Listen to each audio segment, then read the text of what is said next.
Hi friends. Today we're going to talk about what makes a great nature journal entry. We want every nature journal entry to win. And once you learn what makes a nature journal entry win, we'll be able to check every one of our journal entries to make sure that it wins. So how do we make it win? Win. W-I-N.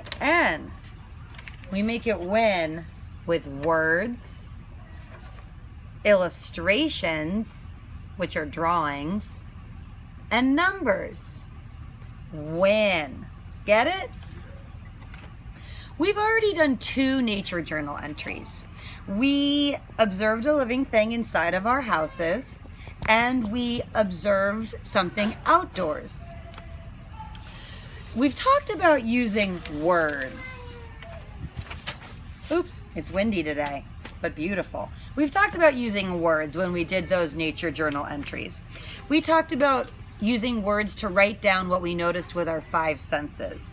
You can also use words to describe actions, like if a bird is hopping or if an ant walks fast or slowly, quickly or slowly. Words help you remember what you observed, and they help someone who looks at your journal know more about your drawing. We've also already talked about illustrations. We talked about drawing what we see, because seeing is one of the 5 senses. And we talked about how with our nature journals, we're always drawing things that are real, not things that we imagine. That's for other times. But with nature journals, we want to draw things that are right in front of us. And when I go outside to do a nature journal entry, I have my nature journal and I have my pencil. I leave my colors inside to color in later. So sometimes when I'm drawing something, I draw it in pencil, and I might even write down the name of the color that I want to color it in later. That way I don't have to bring all of my markers or crayons and things outside. You're also welcome to paste in the thing that you observe, like a leaf or a bug if it's not alive anymore, into your journal. But what about the N for numbers? What about the N? What kind of numbers can we include in our nature journal to make it win? Well, there are all kinds of numbers. For example, we can count things on whatever we're observing. If I were observing these leaves, I could count how many points they have, and I could write 3 on my nature journal page.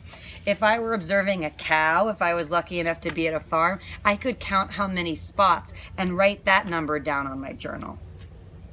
If you have a scale, you could weigh something. I might want to weigh this leaf, see how heavy or light it is. Or if I'm doing a rock, I might like to weigh that rock. Or I can measure how big or long or tall something is using a ruler or measuring tape. So come with me, let me show you what I mean. Hi, Gardner, I am. So let's say I'm observing the strawberry plant. I might measure how tall I might measure how tall the plant is from the ground. I noticed that this plant is about 14 inches from the ground. Or I might measure how big the leaf is. I would take my ruler and line up the ruler, and I see this leaf is about 2 inches in diameter. Diameter is how far across the leaf is. So I would write down 14 inches in height or 2 inches diameter in my journal. If we put these kind of numbers down, our journals will be even more specific. So, picture a scientist in the Amazon jungle who discovers a frog that she thinks is a new kind of frog species. If she measures the frog really quickly before it hops away, she'll be able to compare it to other frog species and determine whether it's a new species or not.